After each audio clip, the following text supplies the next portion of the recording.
Good morning, everybody. I'm Eureka John. You are at Eureka Street Crypto, broadcasting live from Leander, Texas at 5:24 in the morning. It is October 28th, 2021.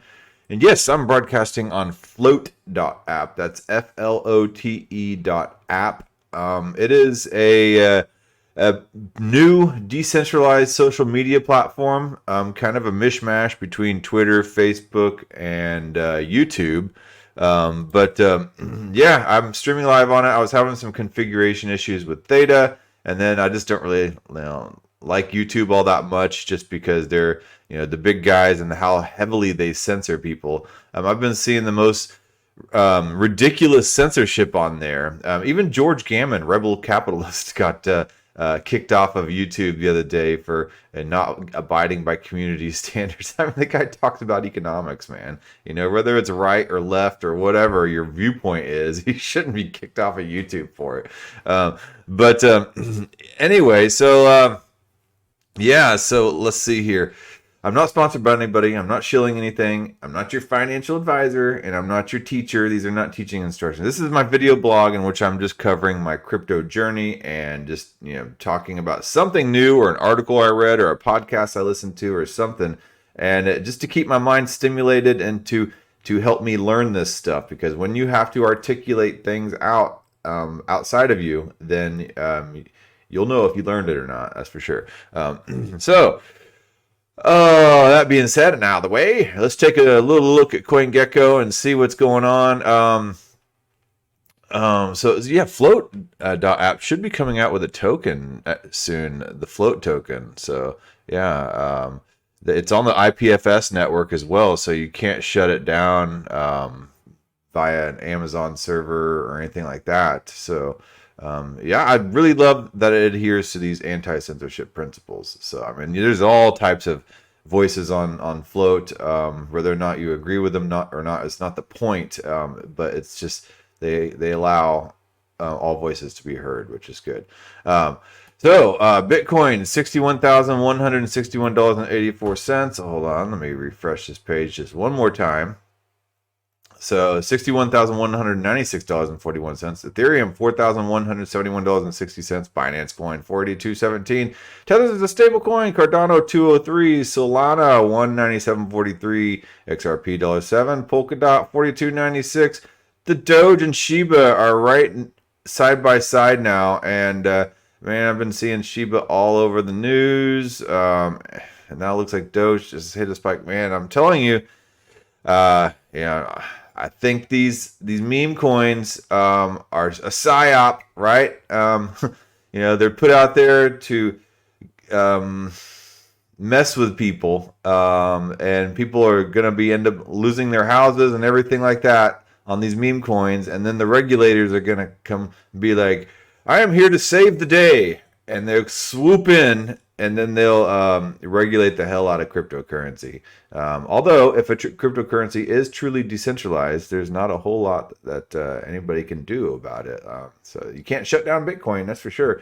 It's kind of how I feel is my little thesis, my hypothesis. It's not even an educated guess. So that's what hypothesis supposedly is. It's supposedly an educated guess. Oh, man. Yeah, I'm full of them. Let's see. USD is a stablecoin dollar. Terra, 41.57. Chainlink, $30.63. It's doing very well. Avalanche, 63.82. Uniswap, 25.28. Polygon, $1.92. Litecoin, 188.74. Anything else that I feel like looking at here real quick? I'm actually going to do a reading today. You never know what you get when you turn on this show. I'm going to read an article. Sometimes articles stick out to me. Sometimes I just go and read something that's like really old, like the 1998 Nick Szabo, God Protocol or whatever, or Wei Dai's B Money. I read that not too long ago. But this one is not one of the founder literature. This is a newer article.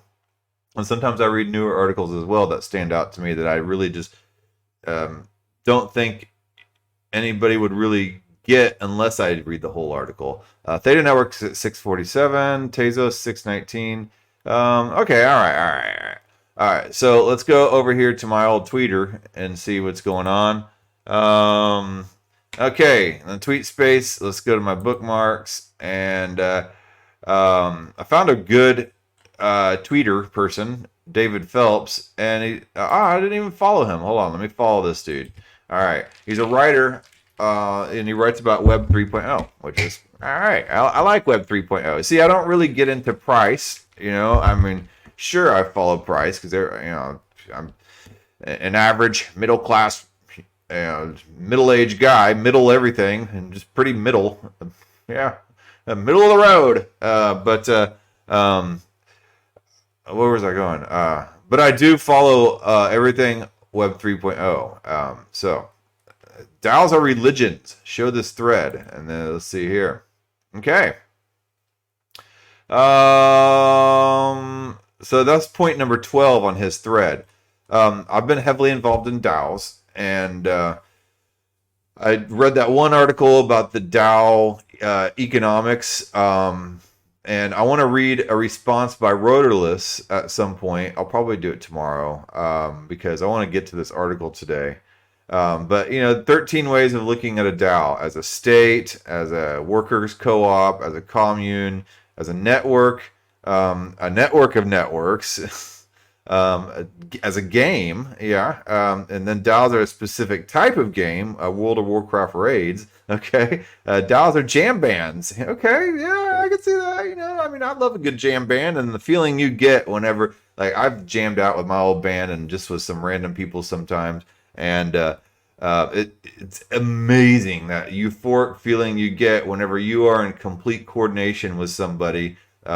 Usually I was playing the keyboards or the bass synth or something like that. Whenever you are completely in sync with the rest of the band, everybody's looking at each other, giving each other turns, solo turns and stuff like that. There is no better feeling in the world, except for like a really good session on a half pipe. So, but DAOs, whenever the community is together in a good community call, and you have a equal opportunity sharing of ideas and opinions, and everybody is just like jamming on a topic, that's another type of a jam band within a DAO. That's that same type of feeling you get whenever you have mutual and equal cooperation amongst a bunch of very different people. So DAOs seem to provide that opportunity. DAOs are sports teams, DAOs are funds, and DAOs are sitcoms. DAOs are religions. Okay, and then DAOs are cells. So that's point number 13. Anyway, I wanted to read this one about religions because I did spend 7 years of my life dedicated to studying nothing but religion through undergraduate and through seminary. So it's kind of a topic of interest for me, you might say. The intimacy of a cult with concentric circles, accessible through contribution, but decentralized and part-time commitment every night to one's beliefs. We're somewhere between a bowling night and God. We're in a DAO. So, yeah, it's really poignant to me, kind of stands out, and I'm going to read this article. So, the internet as religion, and I subscribed to this guy. It looks like he has a bunch of other interesting articles on here. So you are going to sit through a reading. So sit down, strap in, and let's get started, shall we? All right. The internet as religion. A few years ago, we might have accepted the internet was killing religion, but what if it's making new ones in its image? Hold on. Let me get started with a sip of my kombucha tea and a bite of my Honeycrisp apple. That is a good apple. All right. Okay. All right. Section 1. I lost religion at some point in the middle of... Okay, let's say I haven't lost religion, so any points of view in this article are not my own. I'm actually, I consider myself a Christian, even though I'm not a very good Christian. So, although I am well open to the ideas of many points of view and people from other religions teaching me things about life and their philosophies and the way they do life, and I find value in all that. So, all right. So I lost religion at some point in the middle of a conversation with a crush on AOL Instant Messenger. I was 15, and if you had asked me if I was in love with her, I would have denied it with a defensiveness bordering on desperation. But my face might have given me up when she asked me the question, "Do you believe in God?" I blanched. For me, at 15, attending Bible study every week, teaching Sunday school, altar boy in our old stone church, an only child who had spent nights for years talking only to his mother, his cat, and his God. And what did I know of her at 16? I thought he was 15. Psychedelic sympathies. Like everyone, I was becoming drawn to a shared love of Odyssey and Oracle, and ability to articulate her desires that nobody else in our town of 17 churches seemed to share. I'm a little older than him, and I wish I was reading Odyssey and Oracle at 16. But no, I was not. Anyway, I mean that I admired her, and when I tried to strategically deflect the question back to her, I already knew what she would say. No, you? Well, me neither. I replied nonchalantly, trying to convince myself that my statement would relieve me of divine scrutiny for what I was saying. But in that moment of blasphemous typing, I had shed all that I knew about myself and the world and emerged as my true self. A lost and lovelorn teen, a counterculture striver, a sinner in the eyes of a deadbeat God, some combination of a high school crush, perpetually unsated desire to be cool, and an extremely weak moral constitution made me understand that my 2 words would be worth the price of lifelong heresy. In retrospect, though, it's unlikely I would have ever stripped my Puritanism if not for the internet. My newfound apostasy found me bathed in white, blue hues of the new ethereal AOL, the AOL homepage, and facing the glow of this duller heaven, I could only blink. Whoever or whatever I was becoming, the internet was making me in its image. The few keystrokes it took to fall from grace had been preordained. God was dead, and AIM had killed him. Instant messenger. The internet is one of the only religions in which we got to pretend we're gods. Not good gods exactly, but gods nonetheless. The first point to make there is that the internet is fundamentally pantheistic. And the internet is really a public forum for a cultural imagination that has long worshipped conflicting deities at once. Pastors and politicians, celebrities and cartoons. For those of us who have grown up online, we've lived in rickety versions of the metaverse for as long as we've been alive, raised biculturally across analog and digital worlds, forging separate but entangled identities on each. We're the children of split custody ideologies, of socialism and Star Wars, poetry and code, the independence of working hard and the independence of hardly working. I love that line. On the internet, each of these figures and ideologies can come into contact under the jurisdiction of our moral and moralizing eyes in a kind of Dante-like metaverse. It is a place where the occasionally richest man in the world can trade up his social capital by becoming, of all things, a dog promoter. And it is a place, whether you like it or not, you will be tempted into sentencing him morally for doing such a thing, if you like it or dislike it. But above all, you'll perform that modern form of religious censure, the vibe check. The second is that the internet is a religion where we get to shape and star in real time. It's not only characters and celebrities playing them who interact with one another, and performances straddling the lines of fiction and documentary. It's us. Every day, every one of us on the internet has a casino shot of living out A Star is Born. If we can just figure out the right permutation of 280 characters. If we're good at the game, this game of becoming a god, we'll do whatever it takes to will our best or worst selves into existence, and joining our aspirational selves to be true so that we can give the people what we want to hear. The price to be original is, paradoxically, cliche. On the internet, we can create our own religions, if we're inclined, by creating ourselves in whatever image we like. Online, at least, we can tell ourselves that our bodies don't keep the score, that we can present as we'd like to be seen, and that we can form collective selves dissolving physical bounds, that we can move our bodies conscientiously, comfortable with all positions, never flinching when triggered by unremembered traumas. The narrative of who we are is ours to control, relinquish, and share. But most importantly, we tell it about our God self, a character who is truer and falser us. And us, we can perform more convincingly with better lighting and skins. The ultimate myth we tell ourselves, then, is one about the role of myth itself, that we not only need to write our lives as storytellers, but recite the lines as actors, that we wrote the lines ourselves, that they are somehow not banal. We repeat them until they are. To live in this constant state of make-believe, not quite believing in our performances, nor in the script we enact, nor in the fact that we wrote it, is simply the state of being oneself online, of being the product of schizophrenic cultural wars, of growing up in the dueling shadows of God and Bowser. It is to live in a state in which we ourselves can play either, but would generally prefer to play the former, which would be God. I joked recently that crypto is the great religion of our time, and here's a tweet by the author. Reasons crypto is a great religion. Promises riches for spreading the word, creates laws for entire universes, knows everything you're doing, offers a community of believers, encourages vice, then tracks it forever, determines our identity, and needs priests to explain things. Yeah, okay.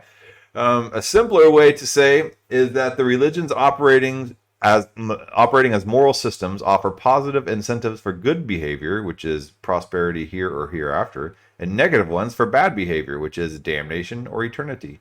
These are the core structuring devices of the Dante metaverse, though they're articulated with annoying precision across religions. But the bigger point is that these incentives are only possible because they presume that our actions will be legible on a divine ledger, that there's an all-seeing eye to judge us in the first place for following its laws. God's light doesn't give us vision, it traps us in his as well. Or to put that another way, the most successful religions are historically gamified. A life battling moral temptation is essentially a choose-your-own ending story, one that forces you to pick your team, complete quests, and try to win a prize. Salvation, reincarnation, and the love of Laura or a Beatrice. So virtue doesn't define the essence of our soul so much as it stands as an economic reward. Good karma must be earned, just as nirvana can only be attained by following the Noble Eightfold Path. To these moral incentives, Islam added a penalty as well. To those who didn't convert would be taxed or conscripted. The rules of the game here are the laws of the universe as well as occasionally the laws of man. What differentiates a religion from a game, then, except the spectrum between optionality and determinism, between make-believe and belief? It might make more sense to reverse the formulation, then, to say not only that successful religions are gamified, but that successful games are religionized. I like that. The great games, from chess to Dungeons and Dragons, operate as minor religions with a cast of godlike avatars imbued with talismanic power, as well as the endless narrative permutations from a few simple rules. Religions and games are, if you like, the types of generative art that inscribe broadly archetypal characters within a set of limited scenarios in order to force big questions about how one acts and what action means, whether it's a reflection of one's character or an opportunity to define it. And then here's another tweet screenshotted. Crypto is, in quotes, indivisible from spiritual practice. We're creating a system based on positive sum, collaboration, and love. We're using technology as a vehicle to manifest unity consciousness. Of course it's a religion. It's not about money. It's about collective liberation. And I tend to agree with that. I mean, that's what really drew me into crypto, is this whole idea of collective liberation. Okay, anyway, I'm not going to insert my 2 cents until afterwards. Okay. In that framework, it's not surprising to see infinitely reproducible information gain great luxury as a value when packaged as an NFT. You might say that the NFT isn't real, that its value is the product of mass delusion of consumers working within the same codes to attain status from one another. But people have said the same of God, religion, and games for centuries. NFTs are snarky, of course, diminishing immense value from serving as FUs to value both in their free distribution and frequent artlessness. They're the totems of an internet native religion with the same properties as all online viral content: contrarian, attention-seeking, community cohering, and altogether gorgeous trash. If nothing else, the internet is good at allowing us to find others who will validate our banal interests, the sort we'd usually want to hide from our families and neighbors and elevate them into objects of veneration. The internet is designed to help us trivialize worshipful affairs, just as it's designed to help us worship trivial things. For better and for worse, it lets us design our own rules to the game. Still, we might wonder whether those rules are dictated by historical imperatives, just as they've always been: an all-seeing God, an eye that gets us to comport with its expectations of moral decency, isn't necessary in every religion, but is useful as an alibi for the surveillance state.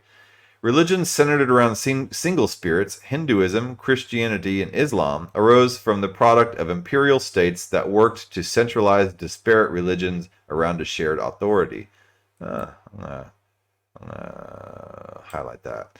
In a way, monotheism replaced polytheism at the same moment that empires replaced local states. But what if those ancient pantheistic religions suggest a more intrinsic human need to believe in multiple authorities at once? And what if beneath the surface we've always been pantheistic? After all, Hinduism can't exactly qualify as monotheistic. That's what I was thinking. And even Christianity typically fragments into a Father, Son, and Holy Ghost.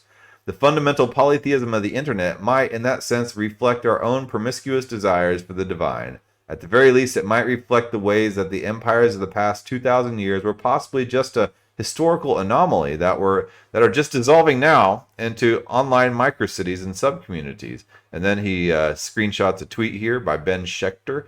Web3 will redefine our relationship with work. On the one hand, we will have bounty hunters that will complete discrete pieces of work with little meaning or relationship. On the other, we will have people who view DAOs they participate in closer to religions than companies. Dust to dust, empire to DAO. So section 5, the final section. In 2 quotes, we can see why the attention economy online has the power to decimate all other religions. And then first, Katie Cadieux, writing in N+1, quote, what makes Twitter so axiomatically hellish? It's a place where even the most well-intentioned attempts at intellectually honest conversation inevitably devolve into misunderstanding and mutual contempt. Like the fruit that crumbles into ash in the devil's mouth in Book 10 of Paradise Lost, it amplifies our simultaneous interdependency and alienation, the overtaking of meaningful political life by the triviality of the social. And then he quotes David Hoffman of Bankless. Now that we are on the periphery of the metaverse, it seems that Ethereum isn't going to stop growing until it consumes all our attention. If Ethereum doesn't interest you yet, just wait. It'll find a way. Something cool on Ethereum will be built, and that thing will be the subject matter of your homie's group chat or your family's dinner table conversation. Ethereum will accept everything that you put into it, and it will still have room for more. The more attention you put towards Ethereum, the more financial rewards you tend to find, which makes taking a break have a significant amount of opportunity cost, and hence why this industry is generally a one-way street. Those who enter do not leave, just like Hotel California. There's another term for this kind of thing, a casino. The slot machine mechanics of Twitter and Ethereum both compel us into paying attention and lending our ears in a gambler's hope of return on attentiveness. They merge perfectly in NFTs, which are essentially Ethereum disguised as JPEGs that gain status both as images and objects of discussion almost exclusively on Twitter. Scrolling Twitter is the new form of prayer. Huh. An endless state of hoping for miracles by simply waiting around. Alert. If scrolling the internet dissolves us from material concern, well, then that only makes the internet more powerful as a religion. Likewise, if the people we follow can have their status visibly denominated in the number of followers and ETH value of their profile pic, well then, that only makes it easier to know who to worship. And even amidst all the talk of decentralization, it's the act of worship that helps us find our strongest communities. We get to create our own religions in real time, in direct conjunction with the creators we worship. Religion, like every other industry, now requires an interactive social layer to be successful. And there is a 6th section, sorry. So it is surely brute stupidity, if not a gambler's self-justification. And I think we can use the internet to find paradise. And then here we go. I want to go back to a moment that I lost faith in God because I thought the internet would give me a chance to appear to a crush on AIM, Instant Messenger, as though I were impossibly cool. That's the true story, which is why I'd like to tell you a completely different one. That I had actually converted to a new faith many years before when I stepped into the temples of Myst, the game, the MYST.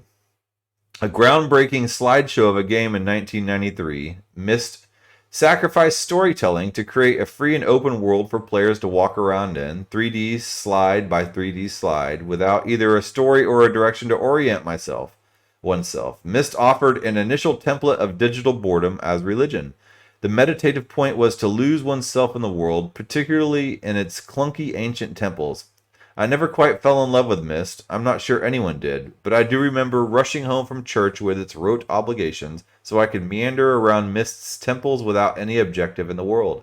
I was, in a way, finding a new religion, one in which my sole aim was to scroll and scroll and scroll, and in an epiphany, I would find something of inconsequential interest. A game of A game nearly without character or story, Myst might seem like the opposite of a religion in our earlier definition of characters stuck in limited scenarios. After all, to create a religion is traditionally to create a mythology of characters, and to create a mythology of characters is to deify our emotions, to freeze them as stone gods, universal archetypes shared by humanity that are abstracted from any of our own individual personality quirks. Going to highlight that. Myst attempted to create a religious experience without gods, most likely due to technical limitations. But there is probably a more pragmatic reason as well. As there is so much New Age media, gods lose their power when they break their stony silence to start moving around like the rest of us fumbling human beings. When gods look too human, as they do in virtual worlds, they become too approachable to be divinities. Early Greek sculptors mastered the art of contrapposto to suggest that their gods could lean their weight on their knee, could move. But what if we actually saw a god move? Would it likely look like a kitsch puppet show? And yet, this is exactly the challenge the internet artist Godman took on with her glitch art NFT collection, Heaven Computer. Each NFT returns us to a boxy Myst-like temple of mid-90s 3D, this time with the gods in the center of the room, janky half-formed gods that appear to move as though they were short-circuiting, their own bodies occasionally rupturing in pixels towards us at the boundary of figuration and abstraction, either due to the power of their divine incandescence or more likely the limitations of glitchy software. We all know that glitch. Like a titan stuck in a Python loop, each is programmed to repeat a gesture for infinity that expresses a universal emotion in the vernacular of a flippant teenager, teasing, throat-cutting threats, giddy cheerleader jumps, or hand sassily forming an L to tell you, the would-be buyer, that you're a total loser. Just as the broken record visuals are too abstract to seem believable, the actions are too believable for the gods that to have abstract power. They're too rooted in a particular historical moment, too relatable, both too human and too digital, to make us think we're seeing anything other than a blasphemous copy of a copy of a copy of a divinity. And yet there is something touching and beautiful in their failed quest to take shape, complete in action, or convince us they're anything but a 90s relic. Like all of us, these computer gods are desperately simulating what it might be like to be human. On open calls with godmen, rapturous devotees of the project often reiterate the connections they feel with the NFTs as echoes of lost family and friends. Godman reminds me, in a way, of another artist, Sarah Isakarian, a Persian Jewish painter born in the U.S., who often depicts scenes from mythology, the Bible, and Donald Duck cartoons in scribbles and erasures. The subject for both artists, in a way, the collapse of a religion to a single plane where divinities from different universes all begin to intersect in a kind of trance that's half remembered, half believed. In that sense, the subject is something like the internet itself, a site that flattens history and beliefs to create a self-conscious, pantheistic terrain of intersecting subcommunities of lost and wandering gods. It would have been tempting a few years ago to think that the internet would simply kill religion because it was a force of unbridled capitalism and irony alike, to performative and unserious to broker any kind of serious belief. But wonderful works like Heaven Computer, as well as much darker ones like incel memes, are a reminder that unserious games can be very serious belief systems. The internet, in other words, is not just a way to raise, flatten, and cross-pollinate centuries of historical religion building. It is also, in its own way, a religion itself. To worship at the internet's altar of boredom and outrage, the state of all heaven and computer gods, is desperate business, of course, but what if it could also be a Myst-like meditation? What would the internet look like if we stopped seeing ourselves in its image and started creating it in ours?